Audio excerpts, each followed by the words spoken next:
Indian സൈന്യം മുൻപും നിയന്ത്രണരേഖ കടന്ന് മിന്നലാക്രമണം നടത്തിയിരുന്നുവെന്ന് മുൻ മേജർ ജനറൽ വെളിപ്പെടുത്തി. 3 പാകിസ്ഥാൻ പോസ്റ്റുകൾക്ക് നേർക്ക് നടത്തിയ ആക്രമണത്തിൽ 8 പാക് സൈനികരെ വധിച്ചതായും മേജർ വ്യക്തമാക്കി. ദി ഹിന്ദു ദിനപത്രത്തിന് നൽകിയ അഭിമുഖത്തിലായിരുന്നു റിട്ടയർഡ് ജനറൽ എസ്.കെ. ചക്രവർത്തിയുടെ വെളിപ്പെടുത്തൽ. അതിർത്തി കടന്ന ഇന്ത്യൻ സൈന്യം മുൻപും മിന്നലാക്രമണം നടത്തിയിരുന്നതായാണ് മുൻ മേജർ ജനറൽ എസ്.കെ. ചക്രവർത്തി വെളിപ്പെടുത്തിയത്. 2011 ഓഗസ്റ്റ് 30-നായിരുന്നു ഈ സർജിക്കൽ സ്ട്രൈക്ക് എന്നും ദ ഹിന്ദു ദിനപത്രത്തിന് നൽകിയ അഭിമുഖത്തിൽ റിട്ടയർഡ് ജനറൽ വെളിപ്പെടുത്തി. പാക് സൈന്യം ഇന്ത്യൻ സൈനിക പോസ്റ്റുകൾക്ക് നേരെ നടത്തിയ ആക്രമണത്തിന്റെ തിരിച്ചടിയായിരുന്നു ഇന്ത്യയുടെ മിന്നലാക്രമണം. 2011 ജൂലൈ 30-നാണ് പാക് സൈന്യം രജ്പത്തിലെയും കുമാവോണിലെയും ഇന്ത്യൻ പോസ്റ്റുകളിൽ ആക്രമണം നടത്തിയത്. 2 ഇന്ത്യൻ സൈനികരെ കൊലപ്പെടുത്തുകയും ചെയ്തു. ഹവിൽദാർ ജയ്പാൽ സിംഗ്, ലാൻസ് നായിക് ദേവേന്ദർ സിംഗ് എന്നീ 2 ഇന്ത്യൻ സൈനികരുടെ തല അറുത്തുമാണ് പാകിസ്ഥാൻ തിരികെ പോയത്. ഇതിന് തിരിച്ചടിയായാണ് 1 മാസത്തിനു ശേഷം ഓഗസ്റ്റ് 30-ന് 3 പാകിസ്ഥാൻ സൈനിക പോസ്റ്റുകളിൽ ഇന്ത്യ ആക്രമണം നടത്തിയത്. പോലീസ് ചൌക്കി, ഹിഫാസത്ത്, ലാഷ്ഡത്ത് എന്നീ 3 പാക് പോസ്റ്റുകൾ ലക്ഷ്യമാക്കി ഓഗസ്റ്റ് 29-ന് തന്നെ നിയന്ത്രണ രേഖയിൽ ഇന്ത്യൻ സൈന്യം തമ്പടിച്ചു. പാരാ കമാൻഡോ അടക്കം 25 സൈനികരാണ് ഓപ്പറേഷൻ ജിഞ്ചർ എന്ന മിന്നലാക്രമണം നടത്തിയത്. 2 സംഘമായി തിരിഞ്ഞായിരുന്നു മിന്നലാക്രമണം നടത്തിയത്. ഒരു സംഘം പുലർച്ചെ 4 മണിയോടെ തന്നെ പാക് പോസ്റ്റിൽ കുഴിബോംബുകൾ സ്ഥാപിച്ചു. 7 മണിയോടെ പാകിസ്ഥാൻ ജൂനിയർ കമ്മീഷൻഡ് ഓഫീസർ അടക്കം 4 പാക് സൈനികർ എത്തി. തുടർന്ന് ഇന്ത്യൻ സേന കുഴിബോംബ് സ്ഫോടനം നടത്തി ഇവരെ വധിച്ചു. മറ്റൊരു സംഘം 2 പാക് പോസ്റ്റുകളിൽ കൂടി ആക്രമണം നടത്തി 8 പാക് സൈനികരെ വധിച്ചു. 2 പാക് സൈനികരുടെ തലയുമായാണ് ഇന്ത്യൻ സേന നിയന്ത്രണരേഖ കടന്ന് തിരികെ എത്തിയതെന്നും മേജർ ജനറൽ എസ്.കെ. ചക്രവർത്തി വ്യക്തമാക്കി. News bureau, Delhi. IS ബന്ധം ആരോപിച്ച് കസ്റ്റഡിയിലെടുത്ത സുബ്ഹാനിയുടെ വീട്ടിൽ NIA സംഘം തെളിവെടുത്തു. സുബ്ഹാനിയെ തറവാട്ടിലെത്തിച്ചാണ് തെളിവെടുപ്പ് നടത്തിയത്. കഴിഞ്ഞ ദിവസം കോയമ്പത്തൂരിൽ നിന്നാണ് സുബ്ഹാനിയെ കസ്റ്റഡിയിലെടുത്തത്. IS ബന്ധത്തെ തുടർന്ന് കോയമ്പത്തൂരിൽ നിന്നും NIA കസ്റ്റഡിയിലെടുത്ത ഇടുക്കി തൊടുപുഴ സ്വദേശി സുബ്ഹാനിയെ തൊടുപുഴയിലെ കുടുംബ വീട്ടിലെത്തിച്ച് തെളിവെടുപ്പ് നടത്തി. വർഷങ്ങളായി തമിഴ്നാട്ടിൽ താമസിക്കുകയായിരുന്ന സുബ്ഹാനി കുടുംബ വീട്ടിലെത്തിയിട്ട് വർഷങ്ങളായെന്നാണ് വീട്ടുകാരുടെ ഭാഷ്യം. എന്നാൽ NIA ഇത് മുഖവിലക്കെടുത്തിട്ടില്ല. ഒപ്പം സുബ്ഹാനിയുടെ മൊബൈൽ കേന്ദ്രീകരിച്ചുള്ള അന്വേഷണവും NIA നടത്തുന്നുണ്ട്. സുബ്ഹാനിയുമായി അടുത്ത് ബന്ധമുണ്ടായിരുന്നവരെയും NIA സംഘം നിരീക്ഷിക്കുന്നുണ്ട്. ന്യൂമാൻ കോളേജിലെ പ്രൊഫസർ ജോസഫിന്റെ കൈവെട്ടിയ കേസിൽ ഉൾപ്പെട്ടിരുന്നവർ സുബ്ഹാനിയുമായി ബന്ധപ്പെട്ടിരുന്നോ എന്ന കാര്യവും NIA പരിശോധിക്കുന്നുണ്ട്. 2015-ലാണ് ഉംറയ്ക്ക് പോകുന്നുവെന്ന് വീട്ടുകാരോട് പറഞ്ഞ് സുബ്ഹാനി ഇറാഖിൽ പോയതും അവിടെ ആയുധ പരിശീലനം നേടിയതും. സിറിയയിൽ IS-നായി യുദ്ധത്തിൽ പങ്കെടുത്തു എന്നാണ് ചോദ്യം ചെയ്യലിൽ സുബ്ഹാനി സമ്മതിച്ചത്. സുബ്ഹാനിയുമായി ബന്ധപ്പെട്ട് മറ്റാരെങ്കിലും IS-മായി ബന്ധം സ്ഥാപിച്ചിട്ടുണ്ടോ എന്ന കാര്യവും NIA പരിശോധിക്കുന്നുണ്ട്. കേസുമായി ബന്ധപ്പെട്ട് നിർണായക വിവരങ്ങൾ NIAക്ക് തൊടുപുഴയിൽ നിന്നും ലഭിച്ചെന്നാണ് സൂചന. അതേസമയം സുബ്ഹാനിയെ തെളിവെടുപ്പിനെത്തിച്ചുവെന്ന വാർത്ത പരന്നതോടെ RSS പ്രവർത്തകർ സുബ്ഹാനിക്കെതിരെ മുദ്രാവാക്യമുയർത്തി പ്രതിഷേധിച്ചു.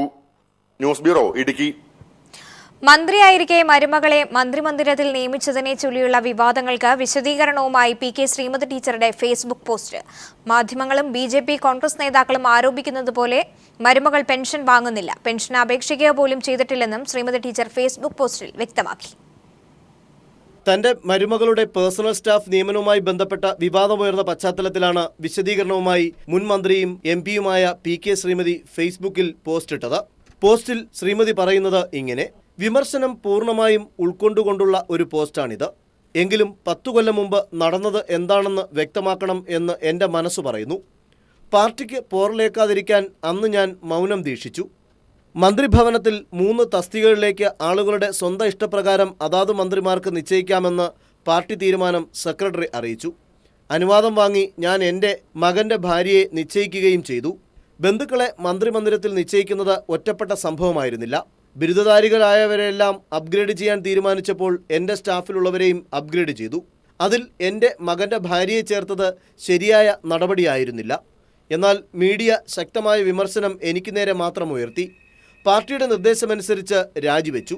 ഇപ്പോൾ മീഡിയയും BJP കോൺഗ്രസ് നേതാക്കളും ആരോപിക്കുന്നത് പോലെ എൻ്റെ മോൻ്റെ ഭാര്യ പെൻഷൻ വാങ്ങുന്നില്ല, പെൻഷന് അപേക്ഷിച്ചിട്ട് പോലുമില്ല എന്ന കാര്യവും വ്യക്തമാക്കുന്നു. അതേസമയം ബന്ധു നിയമന വിഷയത്തിൽ ഗൗരവമായ അന്വേഷണം വേണമെന്നും കുറ്റക്കാർക്കെതിരെ സർക്കാർ നടപടി സ്വീകരിക്കുമെന്ന് പ്രതീക്ഷിക്കുന്നതായും ഭരണപരിഷ്കാര കമ്മീഷൻ അധ്യക്ഷൻ VS അച്യുതാനന്ദൻ പറഞ്ഞു. ഗവൺമെൻറ് ഗൗരവമായി അന്വേഷിച്ച് കുറ്റവാളികൾക്ക് എതിരെ മാതൃകാപരമായ നടപടി സ്വീകരിക്കുമെന്ന് തന്നെയാണ് ഞാൻ കരുതുന്നത്. News bureau, Thiruvananthapuram. ആരോപണ വിധേയനായ ഇ.പി. ജയരാജനെ മന്ത്രിസഭയിൽ നിന്ന് പുറത്താക്കണമെന്ന് കെ.പി.സി.സി പ്രസിഡന്റ് വി.എം. സുധീരൻ. വിവാദ നിയമനം നഗ്നമായ അഴിമതിയെന്നും സുധീരൻ പറഞ്ഞു. ശാസനയോ പാർട്ടി പരിശോധനയോ അതൊന്നും ഇതിനകത്ത് ബാധകമല്ല. ഇത് ഭരണഘടനയെ വെല്ലുവിളിച്ചുകൊണ്ടുള്ള നടപടിയാണ്, അധികാര ദുർവിനിയോഗമാണ്, അക്ഷരാർത്ഥത്തിൽ ജനങ്ങളോടുള്ള ഒരു വെല്ലുവിളി എന്ന് തന്നെ വിശേഷിപ്പിക്കാവുന്ന കാര്യമാണ്. അതുകൊണ്ട് വ്യവസായ മന്ത്രി ഇ.പി. ജയരാജനെ തൽസ്ഥാനത്ത് നിന്നും പുറത്താക്കാൻ തയ്യാറാകണം. അതാണ് അഭികാമ്യമായിട്ടുള്ളത്. ഏതെങ്കിലും തരത്തിലുള്ള കുറുക്കു വഴിയിലൂടെ ഈ സ്ഥാനത്ത് അദ്ദേഹത്തെ നിലനിർത്താൻ ആര് ശ്രമിച്ചാലും അത് ആരും അംഗീകരിക്കില്ല, പൊതുസമൂഹം അതിനെ അംഗീകരിക്കില്ല. ഇ.പി. ജയരാജനെതിരെ അഴിമതി നിരോധന നിയമപ്രകാരം നടപടിയെടുക്കണമെന്ന് പ്രതിപക്ഷ നേതാവ് രമേശ് ചെന്നിത്തല. ജയരാജനെതിരായ നടപടി ശാസനയിൽ ഒതുക്കി മുഖ്യമന്ത്രി ജനങ്ങളുടെ കണ്ണിൽ പൊടിയിടാൻ ശ്രമിക്കുകയാണെന്നും ചെന്നിത്തല ആരോപിച്ചു.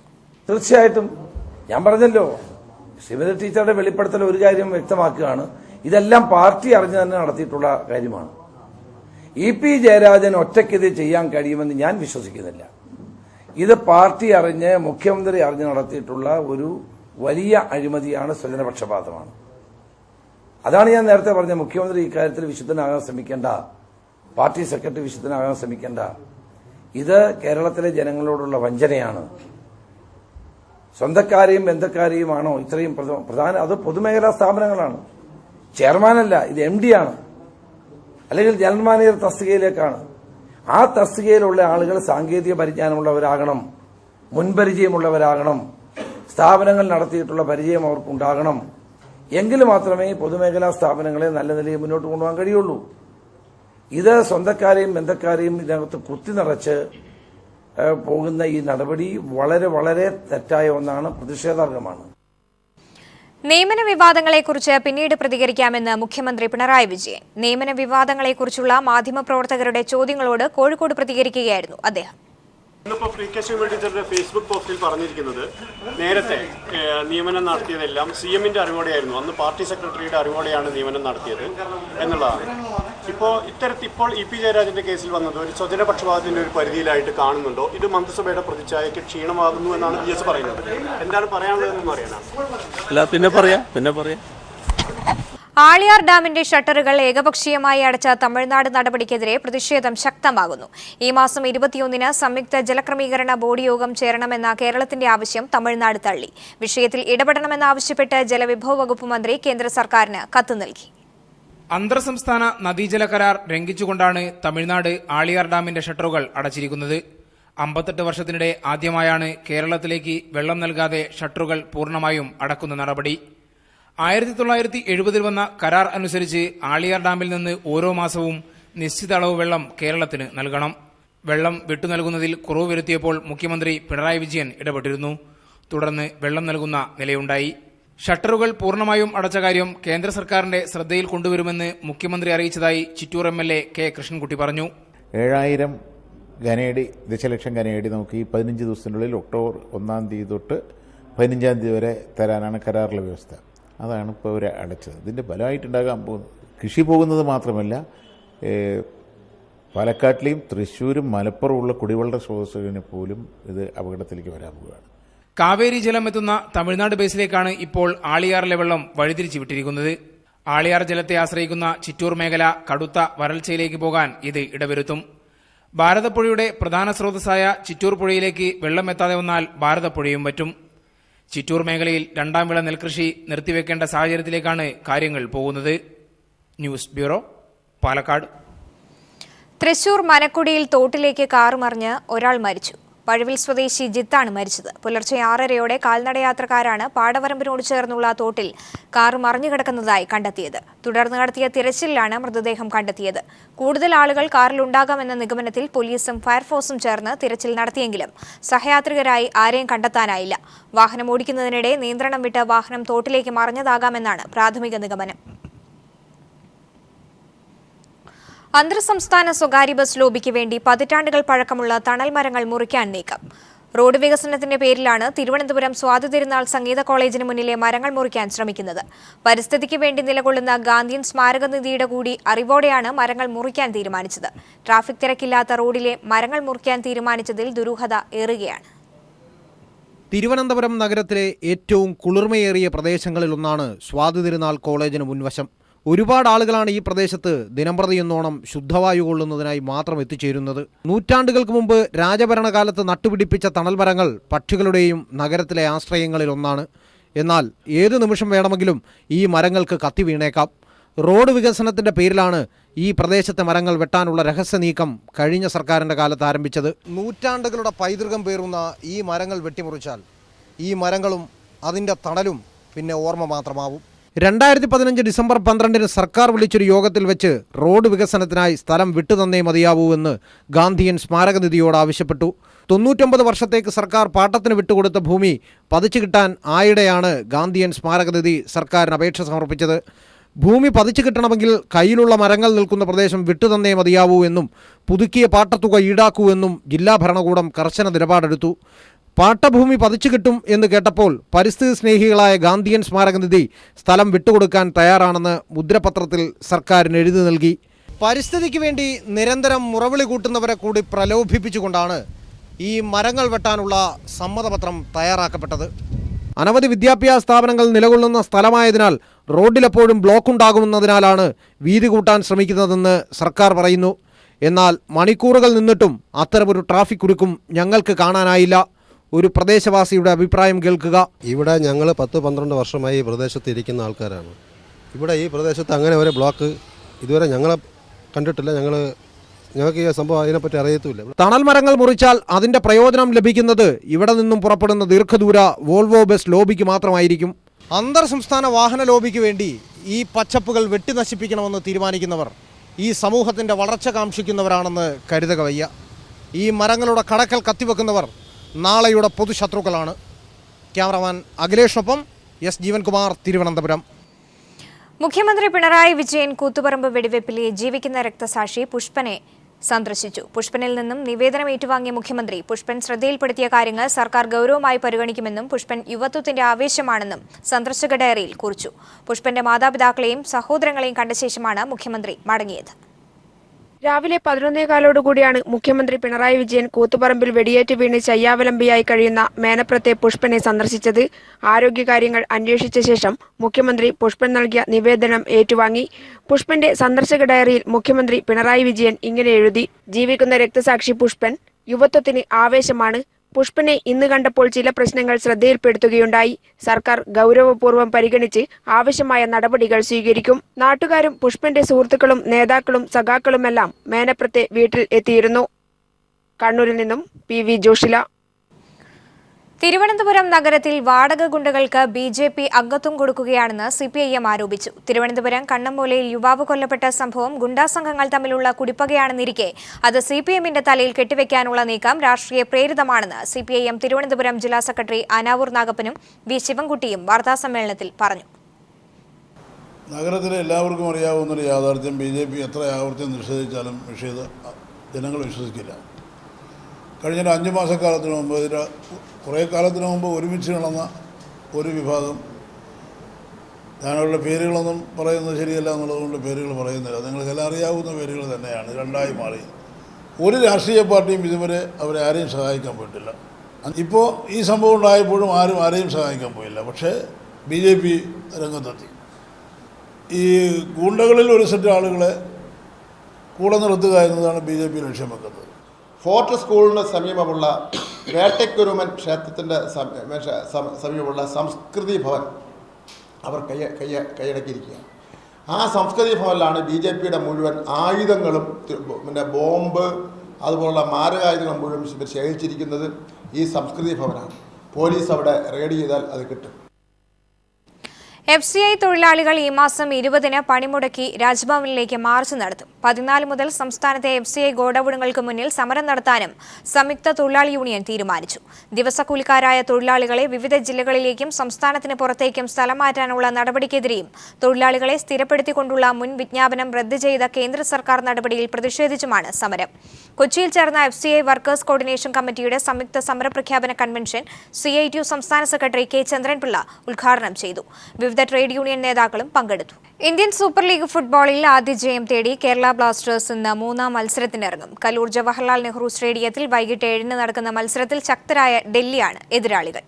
വിവരങ്ങളുമായി ഇപ്പോൾ സമീർ വാഴങ്ങോട് കൊച്ചിയിൽ നിന്നും ചേരുന്നുണ്ട്. സമീർ, ആദ്യ 2 മത്സരങ്ങളും തോറ്റ ബ്ലാസ്റ്റേഴ്സിന് ഇന്നത്തെ മത്സരം ഏറെ നിർണായകമാണ്. എത്രത്തോളം ആവേശകരമാണ് കൊച്ചിയിൽ നിന്നുള്ള കാഴ്ചകൾ?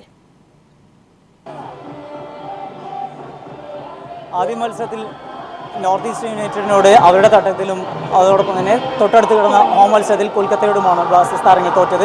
ആ 2 തോൽവിയുടെ ഒരു വലിയ ഭാരം അവർക്കുണ്ട്. അതോടൊപ്പം തന്നെ വലിയ സമ്മർദ്ദമുണ്ട്. ഈ സമ്മർദ്ദങ്ങളെയൊക്കെ അതിജീവിച്ചുകൊണ്ട് ഇന്ന് നല്ലൊരു വിജയം അവർ കൈവരിക്കും എന്ന കുറച്ച് പ്രതീക്ഷയിലാണ് എല്ലാവരും ഉള്ളത്. വലിയ ഒരു ആരാധകരുടെ നിര തന്നെ ഉച്ചയ്ക്ക് ശേഷം കലൂർ സ്റ്റേഡിയത്തിലേക്ക് എത്തിക്കൊണ്ടിരിക്കുന്നു. ഇനി മറ്റൊരു പ്രധാനപ്പെട്ട കാര്യം എതിരാളികളായി എത്തുന്ന ടീമിനെ കുറിച്ചാണ്. ഡൽഹി ഡൈനാമോസ് നിലവിലെ ചാമ്പ്യന്മാരായിട്ടുള്ള ചെന്നൈനെ തോൽപ്പിച്ചാണ് അവർ എത്തുന്നത് എന്നുള്ളതുകൊണ്ട് തന്നെ അവരും വലിയ ആത്മവിശ്വാസത്തിലാണ്. എന്നാലും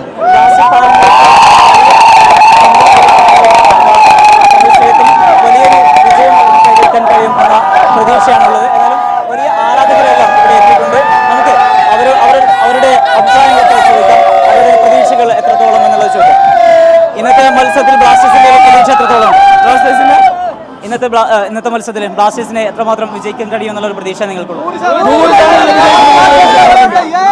എന്താ അതിന് പ്രധാനമായിട്ട് എടുത്ത് പറയുന്ന കാരണങ്ങൾ? ഇപ്പം നല്ല ഫോമിലാണ്. 2 കളി തോറ്റിന് ഞങ്ങൾക്ക് വളരെ ദുഃഖമുണ്ട്. അപ്പോൾ ഈ കളി വിജയിക്കുമെന്ന് ഞങ്ങളുടെ ആത്മവിശ്വാസമുണ്ട്. നമ്മുടെ മാർക്യൂ താരത്തിൻ്റെ ഒരു അഭാവമൊക്കെ ഉണ്ട്. അത് എത്രമാത്രം ടീമിനെ ബാധിക്കുമെന്നുള്ളൊരു എങ്ങനെയാണ് വിലയിരുത്തുന്നത്?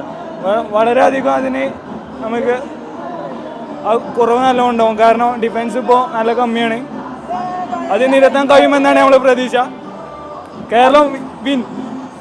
ഇന്ന് മുഹമ്മദ് റാഫി കളിക്കുമെന്നാണ് ഒരു സൂചന. പ്രത്യേകിച്ചും കഴിഞ്ഞ ദിവസം നടന്ന പ്രസ് കോൺഫറൻസിലൊക്കെ കോച്ച് പറഞ്ഞതും ഇന്ന് വലിയൊരു മാറ്റത്തോടു കൂടെ ആയിരിക്കും ടീം ഇറങ്ങുക എന്നുള്ളതാണ്. മുഹമ്മദ് റാഫി ഇന്ന് ഉണ്ടാവുമെന്ന് പ്രതീക്ഷിക്കാം. ഒപ്പം മറ്റ് താരങ്ങളെ കുറിച്ചുള്ള ഒരു വിലയിരുത്തൽ എങ്ങനെയാണ്? മൈക്കിൾ ചോപ്പർ ഇപ്പോൾ മിക്ക ആൾക്കാർ നല്ല ഫോമിലാണ് ഇപ്പോൾ കളിക്കുന്നത്. അവർ ഫിനിഷ് ചെയ്യാൻ അവസരങ്ങൾ ലഭിച്ചാൽ മതി. അങ്ങനെ ഫിനിഷ് ചെയ്യുകയാണെങ്കിൽ നമ്മൾ ഉറപ്പായിട്ടും കേരളം വിൻ ചെയ്യും. എല്ലാവരും വലിയ പ്രതീക്ഷയോടുകൂടി തന്നെയാണ്. 2 മത്സരങ്ങളുടെ പരാജയം വലിയ രീതിയിൽ ടീമിനെ സമ്മർദ്ദത്തിലാക്കുന്നുണ്ടെങ്കിലും അതിനൊക്കെ മറികടക്കാൻ കഴിയും എന്ന ഒരു പ്രതീക്ഷ തന്നെയാണ് ഉള്ളത്. എന്തായാലും 7 മണിയോട് കൂടെയായിരിക്കും മത്സരം ആരംഭിക്കുക. മത്സരത്തിന് ഏറെക്കുറെ ഇതിനോടകം തന്നെ 40,000-ത്തിന് അടുത്ത് ടിക്കറ്റുകൾ വിൽപ്പന നടന്നു എന്നാണ് നമുക്ക് അറിയാൻ കഴിയുന്നത്.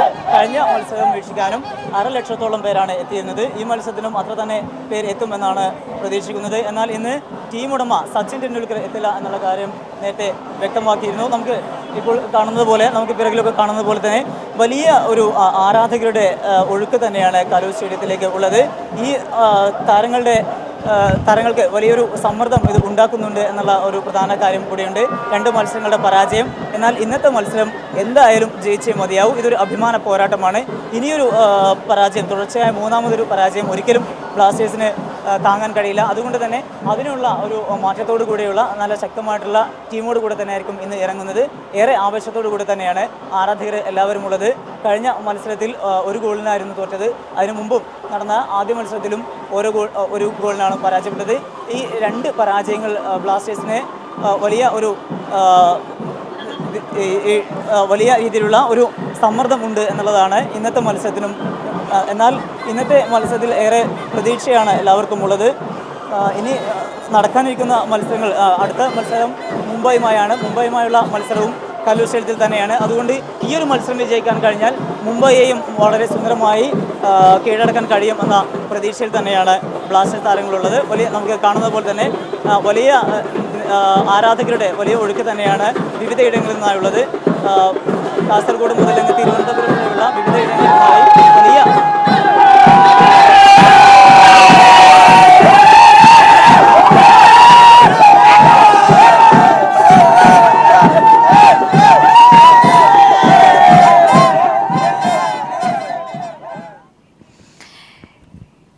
ഇന്ത്യൻ സൂപ്പർ ലീഗ് ഫുട്ബോളിൽ ആദ്യ ജയം തേടി കേരള ബ്ലാസ്റ്റേഴ്സ് ഇന്ന് മൂന്നാം മത്സരത്തിന് ഇറങ്ങുകയാണ്. ഡൽഹിയാണ് ബ്ലാസ്റ്റേഴ്സിന്റെ എതിരാളികൾ. ആദ്യ 2 മത്സരങ്ങളും തോറ്റ ബ്ലാസ്റ്റേഴ്സിന് ഇന്നത്തെ മത്സരം ഏറെ നിർണായകമാണ്. സമീറാണ് കൊച്ചിയിൽ നിന്നും വിവരങ്ങൾ നൽകിയത്.